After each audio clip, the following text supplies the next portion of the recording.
banana smoothie. Oh, how I love my banana smoothie.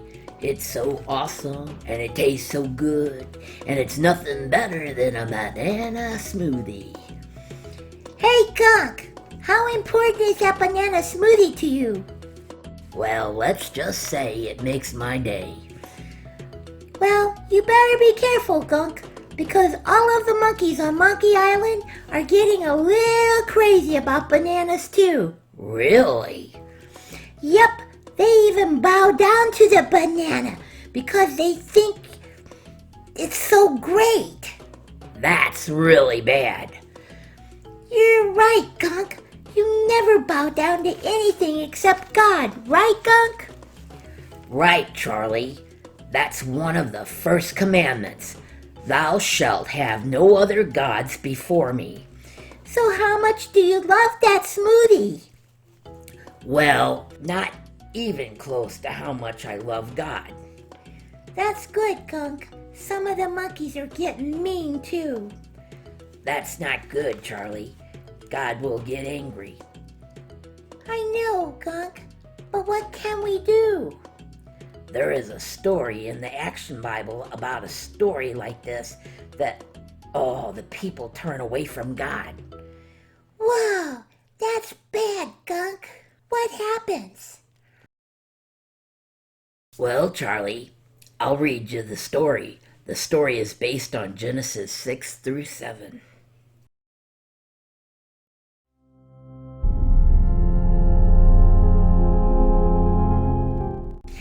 Your weaknesses cannot continue.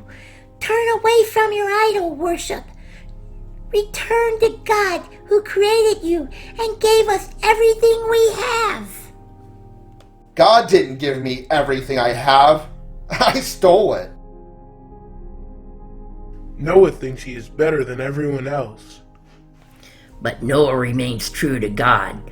One day God speaks to him. God says, I'm sorry I ever made humans. They are corrupted and violent. So I'm gonna destroy them all. Noah, you have been faithful.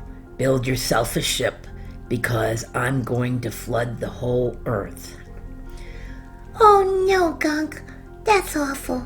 I'm gonna pray really hard for the guys on Monkey Island. That's a good idea, Charlie. Let's get back to our story. Noah obeys and begins building an ark. He follows the instructions that God gives him. That crazy Noah thinks he can float a boat on dry land. What will he think of next? When the ark is finished, God tells Noah to take 7 pairs of each kind of animal and birds that is used for food, and 1 pair of each kind that is not used for food. Noah and his family enter the ark. Now I've seen everything. Old Noah spent 120 years building that huge ship, but he never thought about who would close the doors. Either he's crazy or he knows something that we don't. Now you don't start preaching like Noah. A few days later, suddenly lightning flashes, the windows of heaven open up, and the rains pour down. Flood waters rise rapidly. Maybe Noah was right about the ark. Don't worry, there's never been enough water here to float a boat before. Yes, but it's never rained like this before. Look, the doors of Noah's Ark is closing. But who is shutting it? Could it be Noah's God? But it's too late. The people who have spent their lives rejecting God now see that God has finally rejected them, and the rains pour steadily for 40 days and 40 nights.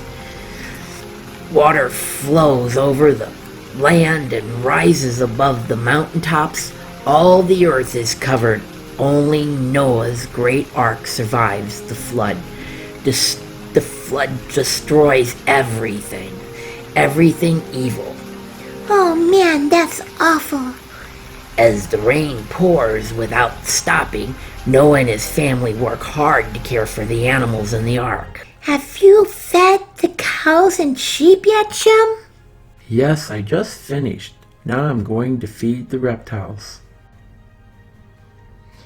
And now I have to clean up after the cows and the sheep and the reptiles. Man, that's gross. I know, right? One day the rain stopped, but the ark still floats above the flooded earth. Land is nowhere in sight. Wow, Gunk, that is an awful sad story. I have to talk to the monkeys on Monkey Island and tell them how much God loves them. And don't worship that dumb banana. I think that is a great idea, but there's more to the story. I'll be back, Gunk. Gotta go.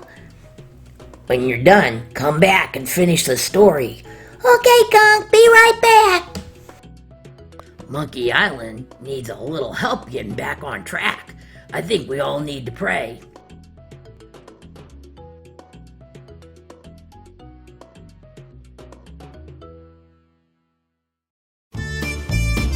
Just sit right back and you'll hear a tale of a fateful trip that started with a godly man who built a mighty ship.